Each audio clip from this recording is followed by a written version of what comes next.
Ya, lo perkosa pasangan gue, lo perkosa pacar gue, gitu ya, lo perkosa adik gue, anak gue, gitu ya, gue bunuh lo. Tidak ada yang bisa menghalalkan cara ini, walaupun kalau itu terjadi sama kamu bisa dimengerti marahnya. Dimengerti marahnya bukan berarti secara hukum oke lo melakukan pembunuhan, ya. Jelas ya, jangan dirajam lagi gue nya. Pembunuhan no, ya. Tapi kemarahan kamu itu valid. Iya, kamu diperkosa, kamu murka, itu valid gitu. Tapi bad behavior it's not. Oke, itu ya. Jadi sangat minta jelas. Bantuan, please. Ya, minta bantuan. Jadi jangan sungkan pastinya untuk minta bantuan atau lagi malu untuk menghubungin profesional. Karena kalau misalnya kalian kayak tadi kata Mbak Zoya bilang ya diem-diem doang, nggak tahu mesti minta tolong sama siapa, nanti malah akan menjadi hal yang lebih buruk lagi gitu untuk diri teman-teman semua. Oh iya, ada satu lagi, Vi. Apa aku tuh, lupa. Tapi ini ya amit-amit ya gitu ya. Semoga ini tidak pernah terjadi sama kita atau sama kamu semuanya yang nonton ini gitu ya. Kalau amit-amit terjadi pelecehan ataupun perkosaan gitu ya, kemungkinan kamu akan mengalami namanya tonic immobility. You're freeze. Kayak itu terjadi ketika amigdala atau otak emosi kamu itu penuh dengan semua rasa ketakutan dari kortisol kamu gitu ya, sehingga kamu kamu nggak bisa apa-apain, you just freeze. Satu, jangan pernah menyalahi diri sendiri, maafkan diri kamu. Ya karena freeze it's something yang nggak bisa diapa-apain. Itu adalah caranya tubuh melindungi kamu sebenarnya dari semua rasa ketakutan yang berlebihan itu gitu ya. Jadi please don't feel bad, jangan bego-begoin diri sendiri. Ya apalagi bagi yang suka menghakimi, kok nggak lari, kok nggak ngelawan, kok nggak ditendang aja. Kalau freeze mau diapain, nggak bisa. Udah jangan sotoy dia, apalagi yang nggak tahu rasanya orang tuh pernah segitu takutnya sampai nggak bisa ngapa-ngapain. You are not there, oke? Nah jadi maafkan diri kamu. Ya, kedua, please ya, saya waktu itu pernah lagi kapan itu meeting dengan Komnas Perempuan gitu ya soal pelecehan kayak begini. Kita tuh nervous banget karena gini. Kebanyakan meskipun kita sudah bersosialisasi berkali-kali, semoga lewat Ibunda ID ini juga didengar lagi oleh banyak orang. Amit-amit kalau terjadi pelecehan seksual, apalagi perkosaan pada kamu, please visum. Jangan mandi dulu, apalagi potong rambut. Kebanyakan perempuan langsung jijik dan geli gitu ya. Dia potong rambutnya abis-abisan, mungkin karena dipegang atau apalah gitu ya sama si pelakunya. Terus dia gitu, karena dia jijik dia mandi berkali-kali sampai lecet, banyak yang mengusap badannya gitu ya. Yuk, bantulah gitu ya para petugas untuk bisa mencari siapa sih yang melakukan perkosaan ini kepada kamu. Please visum. Saya tahu ini memalukan ya. Kalau perlu pergi ke LBH Apik, cari di Instagram cari layanan ya. Dari situ kamu akan mencari akan diberi pengacara gitu ya. Kalau kamu nggak punya uang juga dikasih pengacara gratis gitu ya untuk mendampingi kamu melakukan pelaporan dan sebagainya ya. Jadi please cepat-cepat laporkan dulu, bikin BAP-nya, visum gitu ya. Kalau di Jakarta akan diantar biasanya sama polisi. Salah satunya saya pernah di PKT RSCM, itu biasanya visum untuk korban kekerasan seksual dan sebagainya. Nah dari situ mungkin baru bisa didampingi pengacara dan sebagainya. Tapi yang jelas please ya. Jangan, saya tahu sih ya gimana susah juga ya kalau ini terjadi kan orang pasti kan jijik lah, geli gitu ya, terus gitu depresi sampai lama banget, nangis ini itu, udah mandi udah ini itu, ya understandable gitu. Tapi kalau kamu masih bisa mendengar ini, ya jika kamu tahu ini terjadi pada orang terdekatmu, amit-amit, orang pada kamu, coba deh gitu ya, visum dulu, laporkan ke polisi yang terdekat dulu. Oke, itu ya teman-teman ya, semoga bisa dipahami dan dicerna serta diterapkan. Siapa tahu teman-teman, ya amit-amit, tapi palingnya kita udah tahu tindakan preventifnya atau pencegahannya yang mesti dilakukan pertama kali itu apa gitu ya. Terus Mbak Zoya boleh dong beri kami contoh kasus yang ada di Indonesia gitu ya, yang berkaitan dengan kekerasan seksual. Kira-kira apa nih Mbak Zoya yang perlu kita bahas nih pada topik hari ini? Kalau mau disebutin banyak banget sih ya contoh perkosaannya gitu ya, perkosaan, pelecehan seksual gitu ya, dan kasus yang juga lagi ramai saat ini, ada perkosaan, ada pelecehan, tidak ada pelecehan dan sebagainya. So ada banyak lah yang harus kita yang jadi PR gitu ya. Mungkin bagi teman-teman psikolog baik di Bunda ID maupun dimanapun, jangan lupa bahwa tugas kita adalah melakukan pendampingan kalau diminta gitu ya, dan tugas kita sebagai sebagai anggota masyarakat tidak melakukan victim blaming gitu. Kita tidak tahu bagaimana itu terjadinya dengan mengatakan, aduh kan dia bukan perempuan baik-baik kali. Kalau Anda adalah perempuan baik-baik, tahu-tahu amit-amit Anda diperkosa, Anda jadi mati gaya loh. Karena si pelaku itu nggak pernah milih-milih gimana-gimana banget juga. Emang ada yang dia merasa, saya kan perempuan biasa-biasa aja. Ya tapi kalau menurut si pelaku Anda luar biasa, betul. Kita kan nggak tahu cara pikirnya dia. Gitu. Jadi jangan pernah sehitam putih itu mengatakan bahwa cuma orang baik-baik yang orang baik-baik tidak akan diperkosa, dia tidak milih-milih, dan perkosaan bukan urusan nafsu. Atau bagi mereka-mereka yang blame theory gitu ya, kalau mengatakan bahwa iya nggak mungkin ada orang lagi diem-diem itu tiba-tiba diperkosa atau dilecehkan, pasti ada alasannya kenapa dia lecehkan. Gak ada. Alasannya itu adalah si pelaku brengsek udah, gitu. Jadi intinya kita nggak pernah tahu isi kepala orang, dan kita nggak pernah tahu itu orang brengsek apa enggak gitu. Jadi intinya kita ya berusaha untuk menjaga diri kita, kemudian ya kita berusaha untuk membantu juga bagi teman-teman yang membutuhkan bantuan kita atau mungkin kerabat kita yang mungkin mengalami kekerasan seksual gitu. Iya, menjaga diri kita sih sebenarnya sesimpel dengan gini ya, kita juga jangan sampai ketakutan banget ya. Betul. Menjaga diri kita misalnya gini, kita di catcalling. Terus orangnya segerombol, ya kali mau diomelin gue juga takut, ya kan ya. Bener. Laporin aja ke polisi misalnya atau ke keamanan RT RW setempat. Tuh ada anak-anak laki-laki tuh suka ngumpul-ngumpul tuh manggil-manggil gitu, nggak nyaman deh. Ya bikinlah suasana sekondusif mungkin. Cara kita menjaga diri apa sih? Iya, kita menjalani dengan kenyamanan kita aja gitu ya. Gunakanlah pakaian yang sesuai pada tempatnya. Nggak pakai baju berenang pergi ke mall kan gitu. Gitu ya. Berarti kalau pakai baju renang di kolam renang nggak masalah dong ya. Gitu ya. Dia mau foto pakai bikini di pinggir pantai, biarin aja gitu ya, loh. emang sesuai tempatnya gitu. Nggak salah. Jadi belajar untuk tidak menghakimi yang kayak gitu-gitu. Dia suka banget foto-foto. Dia fotonya di pinggir kolam, cuy. Udah biarin aja gitu loh maksud gue. Tapi ya maksudnya gini ya Mbak, aku jadi penasaran berkaca dari pola pikir baik dari si pelaku atau mungkin orang yang bukan pelaku kekerasan seksual tapi memiliki pola pikiran yang judgmental gitu, kayak dengan ngelihat orang cewek pakai bikini kayaknya seronok banget, cewek murahan, terus sementara pakai baju renang di pinggir kolam berenang yang emang tempatnya dikata nggak sesuai dengan norma adat dan istiadat yang ada gitu. Dan itu berenang pakai jeans, repot kita apa pakai sweater kan kayaknya agak aneh gitu. Nah terus apa sih pemicunya? Karena kan kalau misalnya kita lihat lagi nih, kita telaah orang melakukan kekerasan seksual itu bukan karena status sosial ekonominya juga gitu. Orang-orang kaya pun juga melakukan hal yang sama. Kalau ngomongin masalah pendidikan juga kasus yang itu juga tadi kata Mbak Zoya S3 di luar negeri lagi. S2-nya ada 2. Itu dia apalagi makanya. Kita dibandingin dia. Itu dia. S2 satu aja susah banget. Maksudnya itu tidak menjamin seseorang untuk tidak melakukan kekerasan seksual itu sendiri gitu Mbak. Nah menurut Mbak Zoya gimana nih Mbak pandangannya? Ini ada beberapa teori yang saya kumpulin ya dari tahun 1050-an sampai sekarang gitu ya. Mungkin kita ini deh review dikit-dikit gitu ya. Kalau tahun 1950 sampai 60-an itu banyak psikiater yang percaya bahwa perkosaan itu dimotivasi by sexual hedonism. Jadi jadi hedon aja orangnya secara seksual gitu ya. Juga attribute rapist anger and violence to insecurities and childhood trauma. Jadi kebanyakan perkosaan itu dilakukan karena ada trauma terhadap masa kecil gitu ya, dan ada kemarahan untuk membalas trauma masa kecilnya dia. Ini tahun 60 nih ya, percayaannya begitu. Terus udah gitu juga Jones 1999 juga mengatakan bahwa sick atau mentally unstable. Jadi mereka-mereka yang punya ketidakstabilan mental ya. Kalau buat psikologi kan kita bingung ya dibilang ketidakstabilan kalau apa, kalau ukurnya gitu ya. Tapi ya zaman itu gitu ya dipercaya bahwa adalah ketidakstabilan mental yang tidak tidak spesifik dikatakan apa.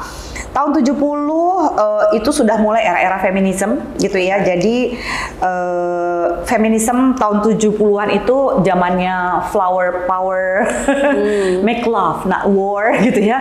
Orang mulai melihat, kaum feminis mulai melihat bahwa ini adalah ulah patriarki, gitu ya, dimana ada satu gender merasa lebih hebat dari gender lainnya, tidak ada kesetaraan gitu ya gender dalam peran-peran antar gender, gitu ya. Dan sekali lagi patriarki bukan membenci laki-laki, karena saya adalah seorang feminis dan saya sangat suka pada laki-laki, gitu ya.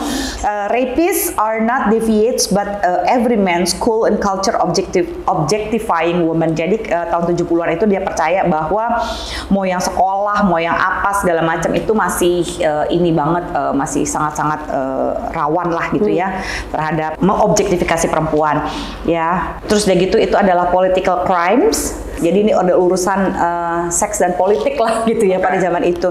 Sebenarnya sekarang juga seks banyak dipolitisasi sih. Betul. Gitu ya. Masih berlaku sampai saat ini. Sebenarnya gitu ya. Terus gitu motivate by misogynist and desire to subjugate women. Jadi benar-benar masih banyak 70-an ini tema-tema sosialis gitu ya. Tema-tema cultural attitude, norma, ya existing attitude about sex, rape, prone society. Jadi ini lebih banyak tema-tema patriarki itu mulai muncul tahun 1970-an. Nah, sementara pada era 90-an gitu ya, itu lebih pada evolusi psikologinya. Psikologi udah mulai banyak berperan nih pada tahun 90-an gitu ya. Rape is a conditional mating strategy gitu ya. Jadi ada tadi yang 4 hal alasan perkosaan itu tadi itu. Lalu men who copulated forcefully had greater reproductive success. Jadi mereka yang memaksakan gitu ya, dipercaya bahwa laki-laki yang memaksakan sesuatu merasa secara reproduktif mereka akan lebih oke. Gitu, itu alasan-alasannya yang ditemukan tahun 90-an gitu ya. Terus dibilang raping was evolutionary trait that aided in the continuation of species. Jadi memang pada tahun 90-an kan ada orang yang jadi pahlawan kesiangan. Naksir, ditolak, memperkosa. Jadi bukan ditolak dukun bertindak, ditolak perkosaan bertindak. Ketika diperkosa, terus dia datang ke rumah si orang tuanya perempuan, saya sudah memperkosa, tanggung jawab. Bayangkan pada masa itu si orang yang diperkosa itu menikahi pemerkosanya, like.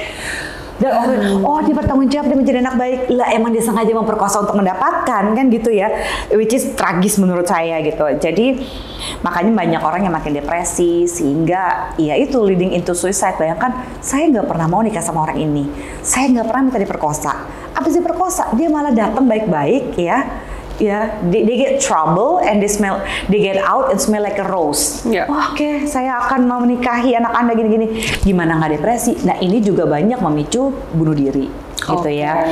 Terus kalau tahun 2000-an itu lebih pada dorongan impulsif gitu ya. Of course tema-tema patriarki masih banyak gitu ya.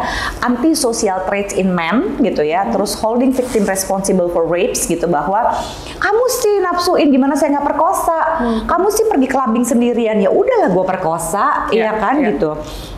Terus pengetahuan yang kurang mengenai dampak perkosaan pada korban, ya that's why saya bersama Ibunda kali ini memang membantu setiap orang bahwa dampaknya itu akan seperti ini, sehingga kalau terjadi it's not your fault. Apapun baju yang kamu pakai, gimana pun gaya bicara kamu, apapun keseharian kamu, itu bukanlah alasan untuk kamu boleh diperkosa. You don't deserve this, ya. Kemarahan pada perempuan dan kebutuhan tinggi untuk mendominasi perempuan secara seksual. So nggak ada soal nafsu. Nggak ada ya. Jadi salah semua pemikiran awal kita terhadap pelaku kekerasan seksual itu sendiri. Nah, terus tadi kan Mbak Zoya sempat menyinggung nih, efek jangka panjang atau fatalnya adalah orang ingin melakukan tindakan bunuh diri, Mbak Zoya. Kira-kira apa nih yang perlu dilakukan bagi sisi korban atau penyintas ini ketika muncul pemikiran untuk ingin bunuh diri? Bunuh diri secara umum itu terjadi karena kita tidak bisa melihat jalan keluar, gitu ya. Tapi gini deh, jangankan kamu diperkosa gitu ya, yang tadi saya dan Ovi sudah berbicara mengenai ini adalah harkat yang paling dasar dari seorang manusia gitu ya, dan itu dirampas dari kita secara semena-mena gitu oleh orang lain, being violated by others. Percayalah, kadang-kadang untuk masalah keseharian aja, kalau misalnya kita merasa ini mentok, kita tidak bisa melihat jalan keluar, if your depression is too deep, too painful, ya secara manusia memang susah gitu untuk dihadapi. Jadi saya cuma bisa bilang begini, suruh sabar aja nggak mungkin, kalian pasti lebih sabar daripada kami deh. Tuh. Nggak mungkin kalian nggak sabar menghadapi apa yang kamu hadapi sampai kamu kepikiran untuk bunuh diri. Pasti kesabarannya udah tingkat dewa. Tapi kan it didn't work. Kesabaran tidak membuat kamu jadi punya jalan keluar kan. Jadi boleh nggak diskusi dengan kami para psikolog? Ya diskusiin apa yang kamu rasain, berproses yuk sama-sama kami. Sekali lagi, pain itu inevitable kok, but hurt is a choice. Ya, rasa sakit itu pasti akan kamu rasakan karena kamu manusia. Tapi bagaimana untuk kekecewaan itu kita proses bersama-sama. Kamu punya teman dalam perjalanan your emotional journal gitu ya. Kamu akan mengalami banyak sekali rape trauma syndrome, yaitu mimpi buruk, recurring event. Jadi kamu lagi bengong aja, ada pemicu ataupun tidak ada pemicu, kamu akan keulang-ulang terus di otak kamu gitu. Dan itu menyedihkan. Bahkan dalam keadaan tidur pun kamu bisa mimpi buruk gitu. Jadi itu melelahkan. Dan kami, meskipun kami belum pernah mengalaminya gitu ya, atau tidak seberapa dibandingkan pengalaman Anda, berbagi dong supaya merasa punya teman tuh enak loh. Iya kan, mungkin we cannot fully understand what's you going through gitu, tapi kita bisa nemenin kok perjalanan ini. Ya kita bisa bantuin, ajak, ingetin untuk bernafas. Ya pada saat kita lagi benar-benar overwhelmed, kadang-kadang kita lupa bernafas, dan it's good to hear someone say like, "Hai, bernafas ya, jangan, ayo kita nafas yuk sama-sama, yuk tarik nafas sama-sama.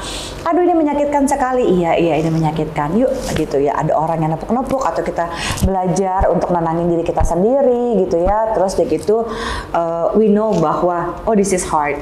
Ya, tidak ada yang mudah dengan perjalanan ini. Dan saya belum tahu jalan keluarnya apa sekarang, tapi saya akan coba cari tahu itu nanti. Ada orang-orang yang bilang, kamu kurang iman, kamu kurang gini. Ada orang yang beriman juga tetap sakit gitu ya. Udah, usahakan untuk shutdown. Saya tahu itu susah gitu ya. Saya tadinya orang-orang ketika saya mengalami gencaran dari banyak sekali netizen yang menghakimi saya, banyak banget yang bilang udah cuekin aja. Halo, itu sungguh-sungguh tidak gampang gitu ya. Dan ketika ada orang yang kamu sayang, yang kamu care, yang berharap dia akan support kamu, bahkan bilang sabar aja, doa aja gitu. Doa please, ya doa. Ya tapi juga secara emosi, yuk sama-sama yuk gitu ya. Di Ibunda ID ada banyak sekali yang bisa kamu afford, bahkan ada kamu bisa menghubungi 118 kalau nggak salah ya, extension berapa tuh dari pemerintah, itu memang untuk psikolog untuk mengatasi COVID. Tapi juga ada banyak psikolog yang gratis gitu ya, yang bisa dihubungi untuk membantu kamu berbicara di saat kamu punya keinginan bunuh diri. Biasanya ya ketika kamu ingin bunuh diri karena mengalami perkosaan, pelecehan seksual yang tidak mungkin ada orang yang mengerti, atau bahkan orang merasa kamu juga emang kecentilan sih, emang kamu orangnya rame misalnya, heboh, terus dicap centil. Ya lagian lu pecicilan gini, kalau lu nggak pecicilan kayak gini orang nggak akan ngelecehin lu, kamu nggak layak dilecehkan, itu aja. Tapi yuk cari orang, cari tenaga profesional untuk melalui ini bersama-sama dengan mereka. Nggak ada orang yang bisa melalui seperti ini sendiri, nggak ada gitu. Jadi ketika semuanya itu ngerasa tertutup, ngerasa aduh aku nggak bisa ngelihat jalan keluar nih, it's suffocating, ini menyesakkan gitu ya, tangisin aja. Orang yang mampu menangis adalah orang yang jadi ketika sedih yuk kita menangis, sehingga kita bisa tertawa di saat kita bahagia. Jadi ekspresikanlah perasaan kamu secara adekuat, apapun feeling kamu valid. Saya tidak percaya ada feeling negatif, ada feeling positif. Semua feeling itu baik. Semua feeling harus diproses. Semua feeling harus mampu diekspresikan dengan baik. Jadi ketawalah saat kamu bahagia. Kalau memang kamu lagi keadaan yang nggak baik, ya diem aja gitu. Kalau kamu marah, ya ekspresikan kemarahan kamu pada orang yang tepat, cara yang tepat, dan kadar yang tepat gitu ya. Jadi kita cari jalan keluarnya sama-sama. Karena saat kita nggak bisa mikir, ya kita cari tenaga profesional untuk mikir bareng. Jadi please don't suffer in silence sih, itu pesannya. Oke, wow, keren banget ya. Itu dia tadi pembahasan topik yang cukup hangat, cukup berat berkaitan dengan kekerasan seksual, mulai dari fenomenanya, batasan-batasan dari kekerasan seksual itu sendiri. Kemudian kita juga udah bahas ciri-cirinya seperti apa, contoh-contoh kasus yang pernah terjadi bahkan di Indonesia seperti apa. Kemudian Mbak Zoya juga sudah memberi tahu juga gimana caranya kita untuk bisa keluar dari rasa terbelenggu diri atau mungkin keinginan untuk bunuh diri dan lain sebagainya. Nah, mungkin boleh nih Mbak, tadi kan Mbak sempat memberikan pesan terhadap penyintas yang ingin bunuh diri. Mungkin boleh dong konklusi secara keseluruhan dari topik pembahasan kita, pesan untuk teman-teman atau sahabat dari Ibunda ID di luar sana yang mungkin baru mendengar terkait kekerasan seksual, atau mungkin bagi ibu-ibu yang khawatir anaknya beranjak remaja gitu ya. Kira-kira gimana nih menurut Mbak Zoya Amirin? Oke, jadi kalau misalnya tadi ya mungkin ada yang baru sadar mengalami kekerasan seksual, nggak apa-apa, take a deep breath gitu ya. Sekali lagi bisa konseling gitu ya, konseling online ataupun konseling ketemu langsung. Karena ternyata ternyata saya pernah tidak dimintai konsen loh oleh pacar saya, oleh pasangan saya gitu ya, oleh orang tua saya mungkin, dan itu I feel violated gitu ya. Akhirnya itu bisa jadi namanya trauma yang tertunda gitu, dan itu apakah bisa membuat kamu segitu depresinya? Bisa banget. Termasuk ya ketika kamu mencintai seseorang dan seseorang yang kamu cintai ini anak, kakak, adik, teman ya, dia mengalami pelecehan seksual atau perkosaan, itu bisa terjadi yang namanya secondary trauma pada diri kita.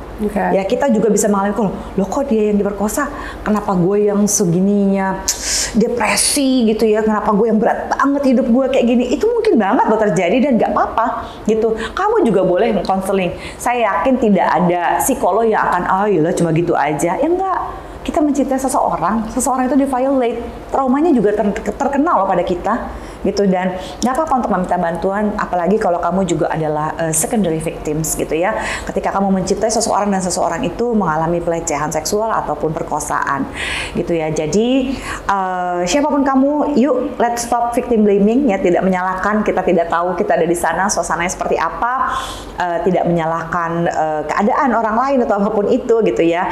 Rape is rape gitu ya, ada pemaksaan di situ, apapun konteksnya, bahwa itu bisa terjadi dalam relasi kuasa, dan jangan lupa ada juga yang namanya relasi gender.